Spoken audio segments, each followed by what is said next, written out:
এক জাগর মুসল্লি বাইরা রে ভাই, এক জাগর মুসল্লি বাহিরা রে ভাই। বিভিন্ন মুসল্লিরা কারবার দেখাই তো চাই রে ভাই, কারবার দেখাই তো চাই। যেসব মুসল্লিরা কেরাত জানে না, ওযু জানে না, তাই তো মুসল্লি ভাই। আলেম ওলামাদের সাথে বেয়াদবি করলে জাহান্নাম ছাড়া উপায় নাই। তিনটি চারটি লোকের কারণে সমাজটা ধ্বংস হইতে যায়। তিনটি চারটি মুসল্লির কারণে সমাজ ধ্বংস হইতে চায় রে ভাই, ধ্বংস হইতে যায়। কোরআন জানে না, হাদিস জানে না, ওয়াজ শুনে না ও মুসল্লি ভাই। আলেমের সাথে বেয়াদবি করলে জাহান্নাম ছাড়া উপায় নাই।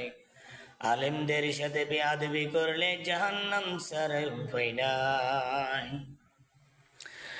দিন ফসার করেল নবীজিরা, দিন ফসার করিল নবীজিরা। তারপরে করিলেন সাহাবায়ে কেরামেরা, তারপরে করিলেন আম্বিয়ায়ে কেরামেরা, তারপরে করিলেন তাবেঈনেরা, তারপরে করিলেন তবে তাবেঈনেরা, তারপরে করিলেন খুলাফায়ে রাশিদিনেরা, তারপরে করিলেন সরফে সালেহিনেরা, তারপরে করিলেন আনসারিন মুহাজিরিনেরা, তারপরে করিলেন হক্কানি আলেম ওলামারা। তাদের সাথে বেয়াদবি করো রে ভাই, কয়েকটার কারণে গোড়া পরিবার ধ্বংস হবে বলো সবাই। তোমরা জানো না আলেমদের মনে কষ্ট দিলে কি হবে রে মুসলমান ভাই। আল্লাহর গজবে ছাড়াই আর কোনো উপায় নাই। ওরে ও মুসল্লি ভাই, ওযু জানেন না, নামাজ জানেন না, আলেমদের সাথে তর্ক করতেন কেন চান বলো না। আলেমদের মনে কষ্ট দিলে পরিবার ছাই হয়ে যাইব, সবাই দেখো না। হারিয়ে যাবে একদিন, সবার সাথে দেখা হবে একমাত্র হাসরের দিন। হারিয়ে যাবে একদিন, সবার সাথে দেখা হবে হাসরের দিন।